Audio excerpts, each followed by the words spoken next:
မင်္ဂလာပါမင်္ဂလာရှိတဲ့မနေ့ကမှာခရစ်စမတ်တခြင်းတစ်ပုတ်လောက်နဲ့နော်ဒီမှာရှိတဲ့ဆေးရောင်ဆေးဝေးတဲ့ညီကိုမောင်နှမတွေကိုခရစ်စမတ်တည်ကောင်းလေးပေးချင်ပါတယ်နော်ကျွန်တော်တို့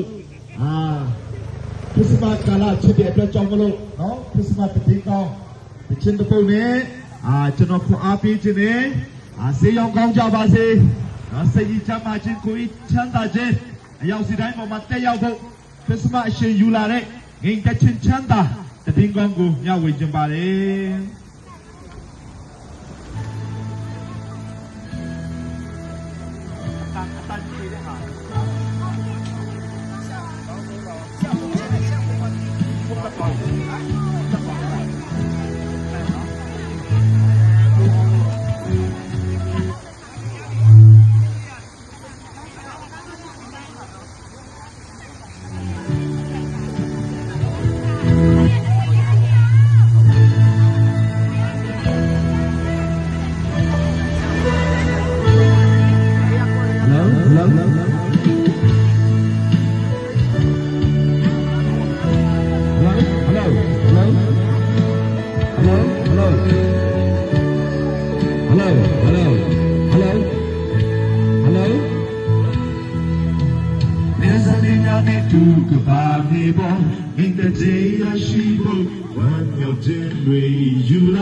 ရင်တကားကိုဖွင့်ထားပါ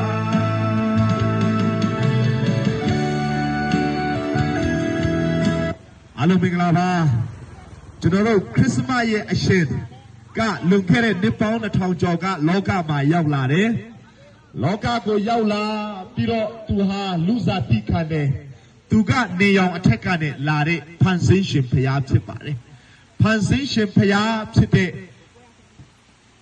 ယေရှုခရစ်တော်ဟာလူစားတိခန္ဓာဟာငရေသွားရမယ်တင်တဲ့ကျွန်ုပ်ရဲ့ဝိကျွေးကံကျွေးအကုသိုလ်ကျွေးကိုစပ်ပေးဖို့လောကကိုကြွလာတာဖြစ်ပါတယ်မိတ်ဆွေလူဟာအပြစ်ကြောင့်အိုရတယ်နာရတယ်တေရတယ်တေပြီးရင်ကျွန်တော်တို့ကဘာမှာလူတိုင်းကြောက်တဲ့အပေငရေဆိုတာရှိတယ်ဘသူမှအဲ့ဒီအပေကိုမသွားချင်ဘူးအဲ့ဒီအပေကိုဘာကြောင့်ကြောက်ရတာလဲဆိုရင်အပြစ်ကြောင့်ဖြစ်တယ်ကာယကံဝစီကံမနောကံကံ၃ပါးနဲ့ကျူးလွန်တဲ့အပြစ်ကြောင့်ကျွန်တော်တို့လူသားတွေဟာအပေကိုကြောက်ရတယ်နော်အပြစ်လုံးအပြစ်သားဖြစ်တာမဟုတ်ဘဲနဲ့အပြစ်သားဖြစ်လို့အပြစ်လုပ်တာအဲ့ဒီအပြစ်ကဘေကနဲ့အစပြုတာလဲဆိုကဘာဦးလူလီမယားဖြစ်တဲ့အာဒနဲ့ဧဝါကနဲ့အစပြုတာဖြစ်ပါတယ်မိတ်ဆွေတဲ့နဲ့ကျွန်တော်ဟာကြိုက်မကြိုက်မွေးကတိကအပြစ်သားအနေနဲ့မွေးလာတာဖြစ်ပါတယ်အပြစ်တရားရဲ့အခတေခြင်းတေပြီးသလားဆိုမပြီးဘူးထာဝရတရားစီရင်ခြင်းဖြစ်တဲ့ငရေကကျွန်တော်တို့ကိုစောင့်နေပါတယ်